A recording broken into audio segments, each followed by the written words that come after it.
So, we all know the story of the brave wizards fighting against the dark arts. But what if the wizarding world's biggest, most dangerous problem wasn't some dark lord? What if it was a dark secret, hiding in plain sight? Today, we're going to dig into an uncomfortable truth that sits right at the very heart of this magical society. Yeah, take a look at this list. And let's be absolutely clear. This isn't from some dark wizard's manifesto. This is the status quo. This is the everyday reality for so many magical beings living under the very laws that the good guys fought and died to protect. And that brings us to this really jarring question, doesn't it? It's the question that's going to frame our entire investigation today. When you peel back all those layers of magic and wonder, is the society that Harry Potter fought so hard to save actually built on some pretty awful foundations? Okay, so to really get this idea of hypocrisy, we first need to set a baseline. Let's take a look at what this world defines as evil. We're talking about the ideology of the very dark wizards they fought so hard to defeat. It's a pretty simple and, frankly, ugly doctrine. Both Voldemort and Grindelwald were driven by this core belief that magical blood made wizards better, superior, and that gave them the right, maybe even the duty, to rule over everybody else. Muggles, half-bloods, you name it. But what's really interesting is how Grindelwald sold this idea. He was way more refined than Voldemort, right? He avoided all that crude hatred and instead used this sophisticated language, talking about value and rarity. His whole for the greater good thing was incredibly persuasive and convinced a lot of people that wizards taking over was actually a noble cause. And this is where it all clicks into place. When you put the core ideas of the Dark Wizards right next to the accepted laws and norms of mainstream wizarding society, you can't deny the parallels. The language is different, sure, but that underlying prejudice, the idea that human wizards are at the top of the food chain, is disturbingly similar. This, right here, is the great hypocrisy we're exploring. All right, so let's start digging into the evidence, and we're going to start with probably the most obvious and, honestly, the most unsettling example of this hypocrisy, the complete enslavement of an entire species. Let's be real. House-elves are not employees. They're property, magically forced to serve families forever, with no pay. But you know what the worst part is? It's the psychological conditioning.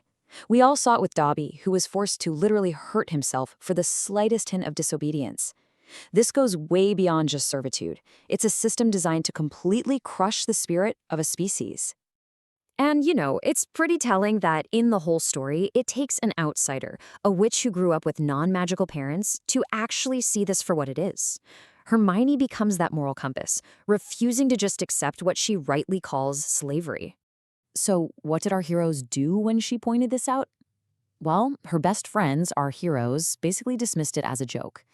The oppression is so deeply, deeply ingrained that even the enslaved elves themselves are conditioned to be afraid of freedom. It's a system that actually polices itself. But, it doesn't stop with the house elves. When we look at the goblins, we see a whole different kind of oppression. This isn't about being magically enslaved. This is about legal and economic discrimination that's built right into the system. You gotta understand, the history here isn't just a few disagreements. It's a long, bloody history of rebellion. And these weren't goblins just causing trouble for no reason.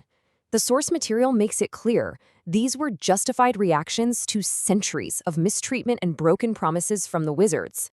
Okay, so here's the real heart of the problem, best shown with the Sword of Gryffindor. To a wizard, if you buy something, it's yours forever, and you can pass it down. But to a goblin, the true owner is always the one who made it.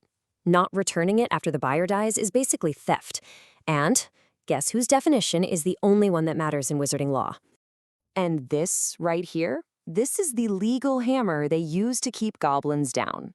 A wand is everything in this world. It's the primary tool for any magical being. So by saying, nope, no wands for you, wizards legally make sure that they stay magically superior and lock in the goblin status as second-class citizens. So you see the crazy contradiction here, right? Goblins are so intelligent and so trusted that they run the entire wizarding economy. And yet, they are deliberately kept from having the one tool that would make them true equals. This isn't some oversight, no way. This is a system that's been designed to work exactly like this. And it's not just non-humans who get the short end of the stick. The wizarding world also pushes its own people to the edges of society, turning on any witches or wizards who they decide are different or unclean. Just think about the first time we meet Remus Lupin. Those worn-out robes he's wearing, they tell a whole story. This is a smart, kind, and capable man, but his own society has completely ground him down into exhaustion. And the reason why is spelled out for us, clear as day: discriminatory laws. Official, ministry-drafted anti-werewolf legislation makes it almost impossible for people like Lupin to get a steady job. He's effectively exiled from his own world because of a condition he can't control. And Lupin's not the only one. You have centaurs, who are super intelligent beings, but they're pushed off into forests and called filthy half-breeds by ministry officials. And then there are squibs, people born into magical families but without any magical ability themselves. They're shut out of Hogwarts and treated like a family secret, a source of shame, like Argus Filch. And let's just stop and think about that for a second. Judging someone, pushing them to the margins, just because they can't do magic? Where have we heard that before? That's the exact same logic Voldemort used to justify his hatred for Muggles. It's just turned inward by the good society. So it all comes down to this, really. Look, the wizarding world was great at uniting against the big bad evil guys out there, like Voldemort and Grindelwald. But what we've seen today really makes you wonder. By focusing so much on the evil out there, what deep systemic injustices did they fail to see, or maybe choose to ignore, right under their own noses? It's definitely something to think about.